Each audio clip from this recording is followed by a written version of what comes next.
దేవుని యొక్క పరిశుద్ధ నామానికి మహిమ కలుగును గాక. ప్రియమైనటువంటి దేవుని యొక్క బిడ్డలారా, మన ప్రభువును, రక్షకుడైనటువంటి యేసుక్రీస్తు వారి నామములో మీ అందరికి కూడా మా యొక్క శుభాభివందనాలు తెలియజేస్తా ఉన్నాను. ప్రియమైనటువంటి దేవుని యొక్క బిడ్డలారా, ఈరోజు మనము క్రైస్తవ మిషనరీ కేథలిన్ కుల్మన్ గురించి నేర్చుకుందాం. ఆమె యొక్క ప్రేయర్ లైఫ్, మరి పరిశుద్ధాత్మ నింపుదల గురించి కొన్ని విషయాలను తన యొక్క జీవితం నుంచి మనం ఈరోజు నేర్చుకోవడానికి ప్రయత్నం చేద్దాం.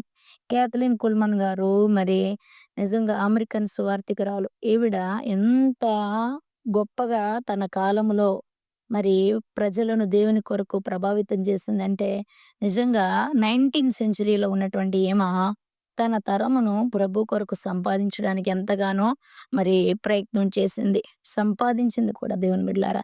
అంత అంత మాత్రం కాదు. ఈమెని మరి పరిశుద్ధాత్మ పూర్ణురాలు అని కూడా అంటారు. ఒక స్త్రీ నిలబడి ప్రసంగం చేయడం గిట్టని ఆ రోజుల్లోనే, ఆ పరిస్థితుల్లోనే ఈ స్త్రీ దేవుని కొరకు ఎంతగానో మరి వాడబడినటువంటి ఒక పాత్రగా మరి దేవుడు తనను వాడుకోవడం కూడా చాలా ఈనాటి స్త్రీలందరికి కూడా చాలా ప్రాముఖ్యమైనటువంటి విషయంగా చెప్పడానికి నేను ఇష్టపడతా ఉన్నాను. ఎందుకంటే చాలా సందర్భాల్లో అనుకుంటాం మనం స్త్రీలం గదా! మనం చెబితే ఎవరింటారులే అనుకుంటాం. కానీ మనలో నుండి పరిశుద్ధాత్మ దేవుడు మాట్లాడితే ఎవరైనా వింటారు. అలాగే కేథలిన్ కుర్మన్ కూడా తన తరంను ప్రభు కొరకు సంపాదించింది. పరిశుద్ధాత్మ పూర్రాలుగా ఉంది. ఆమె ఒక మాట అంటదంట. ఏమనంటే, "నిరంతరము నేను ప్రార్థన చేస్తూనే ఉంటాను.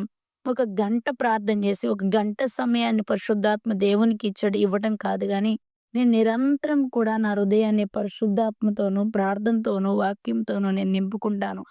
అప్పుడు మాత్రమే పరిశుద్ధాత్మ దేవునికి నా మీద పూర్తి అధికారం ఉంటది" అని తను చెప్పడం, చాలా సందర్భాల్లో తను అలా మాట్లాడినట్లుగా కూడా తెలుస్తా ఉంది. అంత మాత్రమే గాదు, గొప్ప ఉజ్జీవాన్ని, పరిశుద్ధాత్మ మంటను రగిలించినటువంటి ఒక గొప్ప స్త్రీగా ఈ స్త్రీ ఉంటా ఉంది. ఆమంటది, "the more you pray, the more we become a strength." నువ్వు ఎంత ఎక్కువగా ప్రార్థన చేస్తావో, నువ్వెంత ఎక్కువ ప్రార్థన జీవితాన్ని కలిగుంటావో, అంత బలంగా, దృఢంగా నువ్వు మారతావు ఆత్మలో. అప్పుడు నువ్వు ఏ సందర్భంలోనైనా నిలబడి, నువ్వు ఆ యొక్క శోధనని, ఆ శ్రమని జయించగలిగినటువంటి వ్యక్తిగా నువ్వుంటావని ఆ స్త్రీ చెప్పడం జరిగింది. అయితే తన జీవితంలో ఒక మరి విషయాన్ని చెప్పడానికి నేను ఇష్టపడతా ఉన్నాను. మరి యవ్వన కాలంలోనే తను సండే స్కూల్ టీచర్‌గా మరి పనిచేస్తూ ఉన్నప్పుడు, మరి అక్కడ తనతో పాటు పరిచర్య చేస్తున్నటువంటి ఒక వ్యక్తిని తను ఇష్టపడడం. ఆల్రెడీ అప్పటికే తనకి వివాహం అయిపోవడం. మరి వీరిద్దరి ప్రేమ మరి చిగురించడం. తద్వారా ఆయన తన యొక్క మొదటి భార్యకి తన యొక్క మొదటి భార్యకి విడాకులిచ్చి, ఈమెని వివాహం చేసుకోవడం. ఇలా జరుగుతుంది దేవుని బిడ్డలారా. ఎప్పుడైతే ఈమెను వివాహం చేసుకుంటాడో, మరి పరిశుద్ధాత్మ దేవుడు తనను వదిలిపెట్టినట్లుగాను, మరి దేవునితో 3 సంవత్సరాల యొక్క సంబంధం కోల్పోయినట్లుగాను తనకు అర్థమైంది. తర్వాత తన శరీరాన్ని, తన యవ్వనాన్ని చాలా భయంకరంగా పాపానికి, శాపానికి అప్పగించుకున్నటువంటి స్త్రీగా ఈ స్త్రీ ఉంటా ఉంది. అయితే ఒకరోజు తన యొక్క కార్ తీసుకొని, ఈ కార్ ఎంత దూరం వరకు వెళుతదో అంత దూరం వరకు నేను ప్రయాణం చేస్తాను అని అనుకుంటది దేవుని బిడ్డలారా. మరి ఆ కార్ తీసుకొని మరి బయలుదేరుతా ఉంటది. వెళ్తా ఉంది. ఒక పాయింట్ వచ్చేసరికి ఆ రోడ్ అక్కడితో ఎండ్ అని మరి తనకి అర్థమవుతుంది బోర్డుని బట్టి. అప్పుడు ఇంతేనా నా జీవితం? నా జీవితం ఇంతటితో ముగించబడిందా? అని బాధపడుతూ ఉండేది.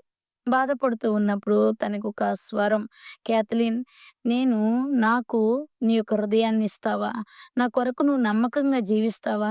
నేను నిన్ను వాడుకుంటాను. నీ జీవితాన్ని మరలా తిరిగి రాస్తాను" అని దేవుడు మాట్లాడినప్పుడు, మరి అక్కడే రోడ్డు మీద మోకరించి పరిశుద్ధాత్మను పొందుకొని, పాప క్షమాపణ పొందుకొని, మరి దేవుని కొరకు తన జీవితాన్ని ఎంత చక్కగానో మరి తన ప్రేయర్ లైఫ్ ద్వారా, తన మరి స్వస్థతల ద్వారా, మరి మీటింగ్స్ ద్వారా అనేకులు మరి స్వస్థత పొంది ప్రభువులోకి రావడానికి ఈమె ఎంతగానో సహరించింది. ఈరోజు యవ్వనస్తులు లేదా ఎవరైనా సరే, యవ్వనస్తులే కాదండి, మరి నేను చెప్పదలుచుకుందేంటంటే, ఒక్కసారి పాపాన్ని విసర్జించి, ఒక్కసారి పాపం వద్దనుకుని మరి దేవుని కొరకొచ్చినంక మరలా పడిపోయేటువంటి పరిస్థితి. రక్షింపబడిన తర్వాత పడిపోయేటువంటి పరిస్థితి. నిజంగా ఈ అనుభవం చాలా భయంకరమైనటువంటి అనుభవం. ఎందుకంటే ఎప్పుడైతే మనము దేవుని దగ్గర దేవుని ఆత్మను పొందుకొని, దేవుని ఆత్మ పూర్ణులుగా మనం వెళతామో, మరలా మనలో దేవుని ఆత్మ ప్రార్థన జీవితం లేనప్పుడు సాతాను మనల్ని పాపంలో పడేయడానికి, సులువుగా చిక్కులు పడేటువంటి పాపంలో వేయడానికి వాడెంతగానో మరి అవకాశాన్ని తీసుకుంటాడు. అప్పుడు మనం మరలా తిరిగి పరిశుద్ధాత్మను పొందుకునేంత వరకు కూడా మనకు శాంతి, సమాధానాలు ఉండవు. మరి మరి చూడండి మరి ఆదికాండం నుండి మలాకి గ్రంథం కొనుగోలు కూడా మరి 400 సంవత్సరాల చీకటి యుగం. ఎందుకంటే వారి నిబంధనను మీరటం, దేవునికి వ్యతిరేకంగా ఆజ్ఞను అతిక్రమించడం, పాపం చేయడాన్ని బట్టి దేవునితో సంబంధాన్ని కోల్పోయినటువంటి పరిస్థితులు. అలాంటి సందర్భంలో కూడా మరి ఈరోజు కూడా చాలామంది ఒకప్పుడు మండినటువంటి వారు, ఒకప్పుడు దహించినటువంటి వారు మరలా సప్పబడిపోయినటువంటి పరిస్థితులు, సన్నగిల్లిపోయిన విశ్వాస జీవితంలో సన్నగిల్లిపోయినటువంటి పరిస్థితులు వారి జీవితాల్లో ఉంటా ఉంటాయి. అంత మాత్రమే కాదు, పరిశుద్ధాత్మ దేవుని స్పృహ మన ఆత్మీయ జీవితంలో ఉందో లేదో అనేది మనం ఎప్పుడు కూడా చెక్ చేసుకుంటూ ఉండాలి. ఇలా ఎప్పుడైతే జరిగిందో తను ఒక అపరాధ భావనకు గురైంది. అయ్యో! ఈ పొరపాటు చేశాననే అపరాధ భావనలో తను దేవుని దగ్గర ప ప మరి పశ్చాత్తాపపడి పూర్ణ మనసుతో, పూర్ణ హృదయంతో దేవుణ్ణి అంగీకరించినప్పుడు దేవుని కొరకు ఉజ్జీవంగా ఎంతో బలమైన కార్యాలు దేవుని కొరకు చేసింది. అందుకే పత్రికలు గురించి ఏమి రాస్తాయంటే, విశ్వాస వైద్యురాలుగా మరి పత్రికలు పేర్కొన్నయి దేవుని బిడ్డలారా. అంత మాత్రమే కాదు, ఆమె కారు వెళుతుంటే ఆ కారును ముట్టిన వాళ్ళు స్వస్థపడేవాళ్ళంట. ఆమె స్టేజ్ ఎక్కుతుంటేనే మరి చీకటి శక్తుల ప్రభావాలన్నీ కూడా మరి ఆ యొక్క ప్రాంతాన్ని వదిలిపోయాయంట. పశ్చాత్తాపంతో ప్రజలు కన్నీరు మున్నీరుగా గుండె పగిలేటట్లుగా ఏడ్చేవాళ్ళంట. ఒక స్త్రీ అయినప్పటికీ కూడా సంపూర్ణంగా, పరిపూర్ణంగా పరిశుద్ధాత్మ దేవునికి తన హృదయంలో ఆహ్వానం ఇచ్చినప్పుడు, పరిశుద్ధాత్మ దేవుడు తన కేథలిన్ కుల్మన్ యొక్క శరీరాన్ని ఉపయోగించుకొని, ఆ పరిశుద్ధాత్మ దేవుడు బహుబలంగా గొప్ప ఉజ్జీవంతో ప్రజలను నింపినటువంటి దాఖలాలు కనబడతా ఉన్నాయి. కాబట్టి ప్రియమైనటువంటి దేవుని బిడ్డలారా, మీరెవరైనను కావచ్చు, స్త్రీ, పురుషుడు అని కాదు గాని, మన హృదయము నిర్మలంగా నిర్మలంగా ఉన్నప్పుడు, మరి నిష్కల్మషంగా ఉన్నప్పుడు దేవుడు ఖచ్చితంగా మనల్ని ఏం చేస్తాడంటే వాడుకుంటాడు దేవుని బిడ్డలారా. మరి ఎట్లా వాడుకుంటాడంటే గొప్ప ఉజ్జీవాన్ని మన తరములో మనం రగిలించేటటువంటి వ్యక్తులుగా దేవుడు మనల్ని చేస్తాడు. క్యాథలిన్ కుల్మన్‌ని చేసిన దేవుడు మనల్ని కూడా చేస్తాడు.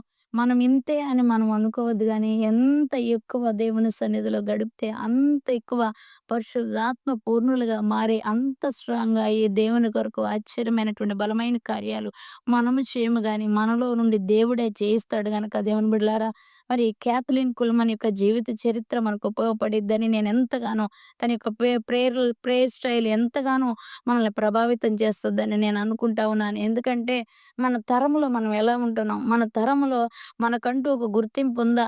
మన తరములో దేవుని కొరకు మనం ఏదైనా చేయగలుగుతున్నామా?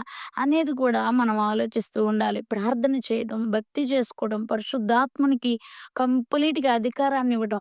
అందుకే సామెతల్లో అంటాడు కదా! నీ స్వబుద్ధిని ఆధారం చేసుకొనక దేవుని యొక్క అధికారానికి ఒప్పుకోవాలి అంటాడు. కాబట్టి ఎప్పుడైతే మన హృదయంలో దేవుని యొక్క అధికారానికి మనం ఒప్పుకుంటామో, ఖచ్చితంగా దేవుడు మన జీవితాల్లో బలమైన శక్తి కలిగిన ఆశ్చర్యమైనటువంటి కార్యాలను చేయడానికైనా సంసిద్ధంగా ఉండేటువంటి గొప్ప దేవుడై ఉన్నాడు. కాబట్టి ప్రియమైనటువంటి దేవుని యొక్క బిడ్డలారా, మనం మారు మనసు రక్షణ బాప్తిసం పొందిన వెంటనే పరిశుద్ధాత్మని పరిశుద్ధ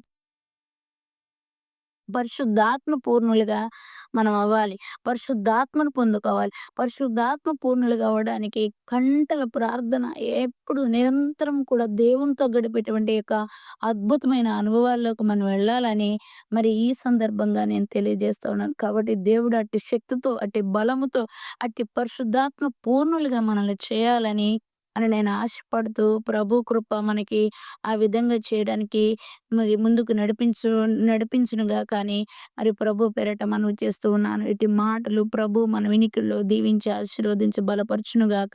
ఆమేన్.